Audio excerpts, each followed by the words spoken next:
Ano ang salita sa Bible? Isa sa mga salita sa Bible na nakakatakot. Yan, siguro isipin natin no, yung rapture, yung beast, 666. Well, nakakatakot naman talaga yung mga yun. Pero para sa akin, isa sa pinaka nakakatakot na salita is yung word na hallowed. Ang word na hallowed, kung titingnan natin siya sa original language, ang ibig sabihin niya, to set apart, to give reverence, and holy. So, ang hallowed is nararapat lamang yan na salita para sa Panginoon.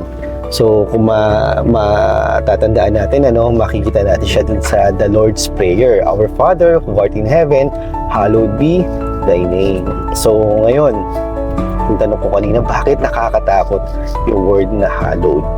Dahil, dapat ang buhay natin, di ba? We give glory, we give reverence sa ating Panginoon. Ang problema, kung ikaw isang Kristiyano na namumuhay sa kasalanan, so ano ang nakikita ng ibang tao sa buhay mo?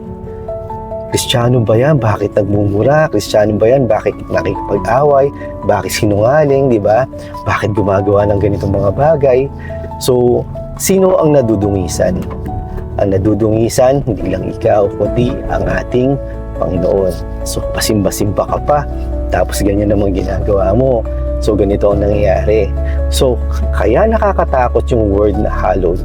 Dahil kapag sinabi ni Lord, I will hallow my name sa buhay mo, ang gagawin ng Panginoon, makakaranas ka ng chastisement, makakaranas ka ng punishment sa ating Panginoon. So, yung punishment na yun, yung chastisement na yun, pagpapalo ng Panginoon, hindi niya gagawin ito dahil gusto ka lang niyang saktan o power trip. Hindi. Gagawin niya yun dahil mahal ka niya. So, ito naman, kung kanina nakakatakot yung word na hallowed, ang hallowed din is isa sa mga salita na talagang mararamdaman natin ang pagmamahal ng Panginoon. Bakit? Dahil kapag tayo, isang Kristiyano na nagkasala, dumanas ng pagpapalo ng Panginoon, ang Panginoon, kung tunay kanyang anak, tutulungan kanya na makabalik sa pagkakalugmok mo sa kasalanan, tutulungan kanyang makaahon dun sa mga pinagdadaanan mong consequences dahil sa kasalanan na nagawa natin. So, kapag ang ginawa ng Panginoon, sige anak, una hinalo ko yung pangalan mo, itong pangalan ko, at papaluin kita. Pero pag sinabi once again ng Panginoon na nakita yung repentant heart natin, sasabihin muli ng Panginoon, anak, ihahalo ko ulit ang pangalan ko. Tutulungan kitang makabalik at tutulungan kitang makabangon mula dyan sa pagkakalugmok mo para makita nila na totoo ang Diyos at makita nila na babaguhin ko ang buhay mo dahil bumalik ka sa akin.